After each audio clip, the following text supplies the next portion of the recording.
Hello and welcome to Black Web Atheist. Today we are talking about apostate prophet and his journey to probably becoming a Christian.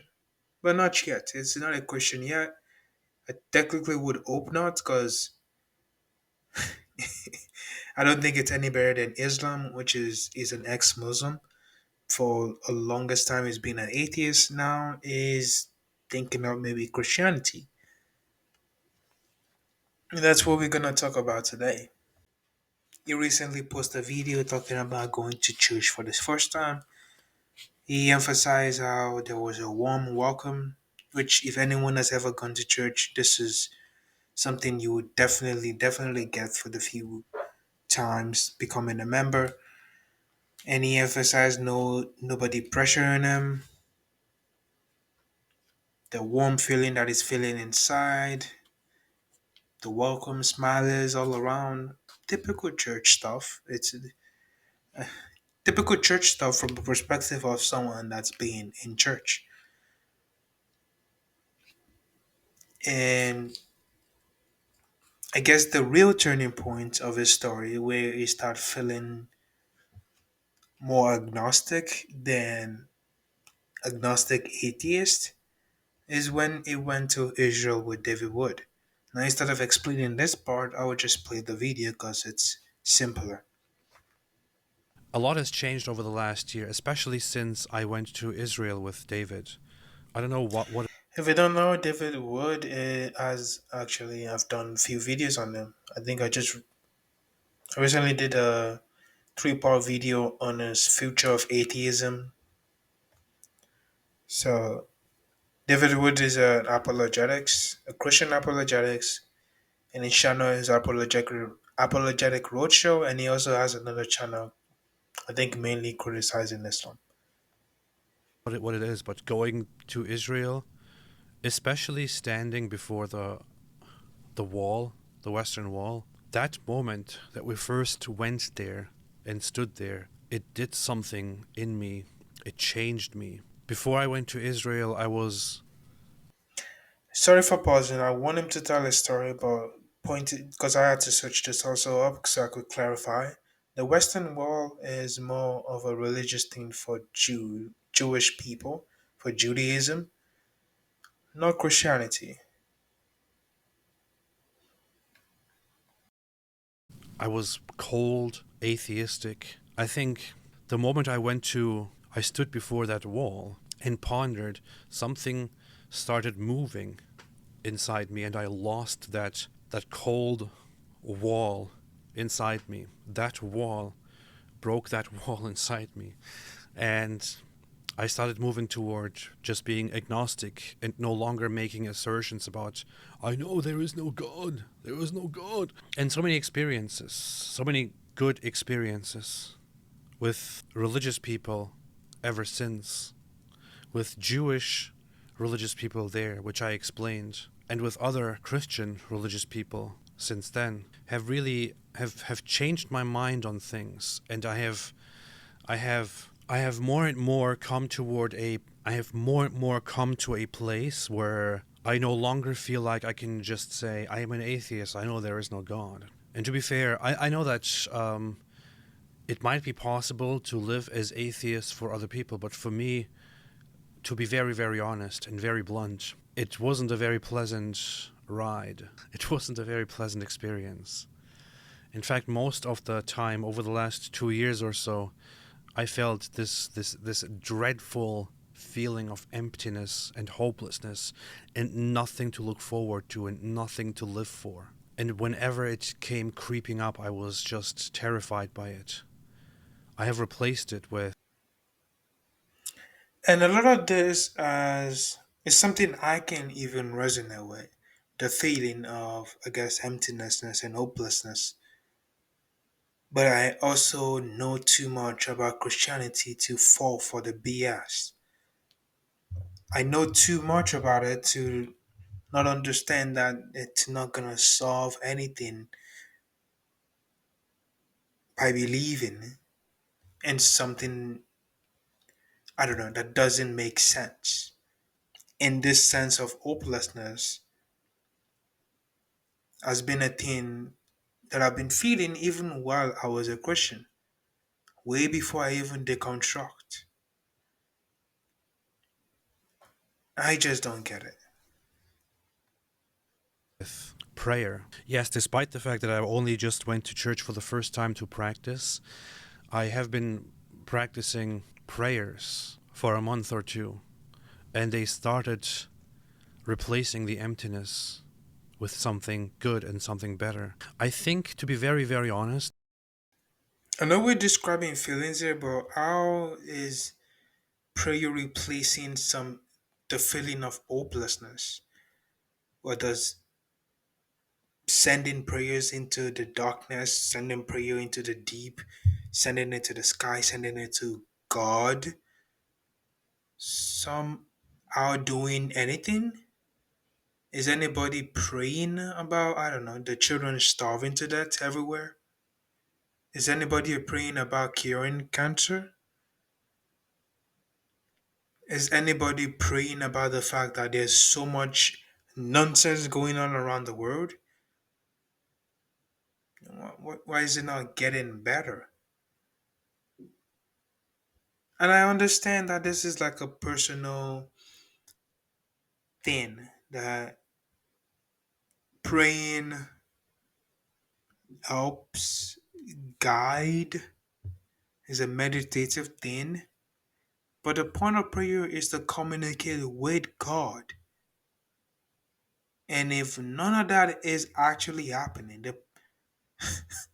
then I'm still so confused. I am trying to resonate with the story. I am trying to resonate with what it's saying. Yes, I don't get it. for most of the last years, I didn't want to even try out prayers because I kind of wanted to uphold this proud feeling of being an atheist. I was, "Well, what prayer? What do you mean prayer? Prayer will make me will take my rationality and reason away. I can't do that." I eventually decided that it's okay to just put that You want, I guess he's an atheist that believe that. That's totally fine, I guess. But prayer won't. I prayed when the moment came into my I've prayed so many times it's annoying. I prayed when the moments asked me to pray, ask God to come into my life. I did. Nothing happened. It's it's so weird too. Cause during the winter break for school, I went home, and for that entire month, I was at church, and there were many times that I was actually genuinely praying, and there was many times I just didn't care anymore. Those are enough time for the feeling of warmth, the feeling of hopelessness to be gone, and the hot soup of everybody praying in church, asking God, the pastor saying, "We feel the presence of God here." I think that's more than enough for me to be feeling the warmth and less hopelessness. But I guess it works different for everybody. aside and to just do it. And it feels humbling and fulfilling. For the longest time, I always thought, no, if I want to practice something, if I want to follow something, I have to know 100% in my mind that it is absolutely true. It was actually David who recently helped me overcome that by just mentioning to me that if you always think that you have to be 100% sure of what lies in front of you, you won't get anywhere. Of course, he said that all of this in a much more profound way, but it helped. So, despite the fact that David Wood is a terrible influence on me, just kidding, I can learn a lot from him. And I appreciate his friendship because of that, and because he's fun, among many other reasons. I will stay in touch with a monk that I Isn't it? That's basically it. I just think it's quite interesting and fascinating how this story goes. I mean, I'm trying to resonate with it, and I probably don't even need to post this video, but I'll probably really post it so I could hear what you guys think about this. I don't watch much of Opposite Prophet videos actually. I think after watching like three videos, I subscribed to his channel and I stopped watching most of his videos because I don't know. I lost interest in Islam in general. Like, I don't care no more. But it's interesting to see someone go from Islam to atheist and now a path toward Christianity. 3 years ago, he made a video saying he's not a Christian because he's not convinced that it's true. But I guess right now he's feeling that it may be true. He's feeling that his feelings are justified, which I agree. Your feelings are justified. Whatever you feel is justified. I would just, because when you use logic, apparently Christians want to be, oh, you're being arrogant. Let me use feelings. Let's actually go on an emotional standpoint here. If you went to Western Wall and I went to church and I have prayed and you prayed, you got the feelings and the chills and I didn't. What is going on? Well, I don't deserve the feelings. I've been only making videos on YouTube for like what? A year now? While I put this prophet as a whole 6 years. Compare and contrast. He's been in Islam for a long time, which would be technically, in the Christian perspective, the wrong religion. And I was in it. Why the difference? Why am I not getting this warmth feeling, filling up the emptiness of no hopelessness? Consider how much shit is going in the world, which is definitely justifiable. If you know, if you're constantly on your phone seeing a bunch of news like, I don't know, another plane crashing, why am I not feeling this fulfilled feeling? What is going on there? This is just an emotional standpoint. I just find this video interesting because I saw it and I clicked on it and I'm like, it wasn't someone I look up to because I don't do that. If I don't actually know you on a personal level, that doesn't happen. But yeah, I find it interesting that he would that this is the way he's gonna, and then this is the standpoint that he's coming from, which is the same as I forgot her name, but she was a Muslim, an atheist, and then became a Christian. And then this she was also in the video that I did where I put his prophet's reaction on him. I mean, Apologetic Roadshow, David Wood. I did a reaction on him.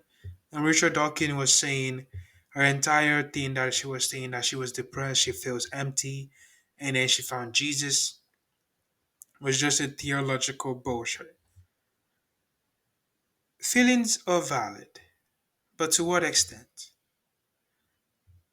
Does that mean things are like feelings are the only thing that you consider when it comes to, I don't know, what what you're praying to make you feel like you're like, how long will this take? How long will this cloud be on for before you also realize it's pointless? It's stupid. It's not changing anything. That's just me. I just want to rant a little because I'm not sure exactly how to exactly feel about this. So I just want to like get it out there. I think this is fascinating because, and it's not like it can become a question. I don't care. I genuinely don't care. I just think in a grand point, like, what does this like? It's just me trying to understand how to factor this in my brain, how to program this, how to understand this. People change their mind every day. People change their mind about different things. People are convinced about different things from different standpoints. I think based on how much shit I know about Christianity and based on how deep I was into the religion, I would need actual evidence to convince me that to be back in this religion. And based on the little that I know about Islam, there's no way someone is gonna convert me on an emotional level to Islam either.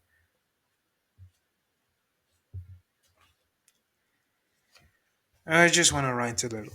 Thank you for watching. If you make it this far, if you like the video, please like, comment. Please comment. I'm curious to what you all think about this interesting video. And I guess I should, before we go, I'll put it in the comments from the Christians. The comments from the Christians.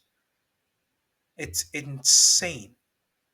Our Christians came to the video and just start commenting like, "Oh, welcome. We've been praying for you. Lord love you." And all this, the warm welcome, if you can call it that. And all this, God bless.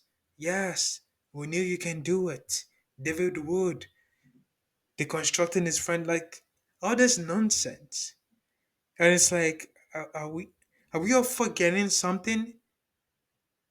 That they're like, what, 2 billion Muslims? Are we all forgetting to zoom out onto the, like, I don't know, the big picture? The fact that there's still so much people that are not Christians? If this is supposed to be, it's like, why is God giving him an emotional revelation when he could do the same for everybody else? No, I'm done. I'm done. Thank you all for watching. If you like the video, like, comment, subscribe. Have a lovely day, people.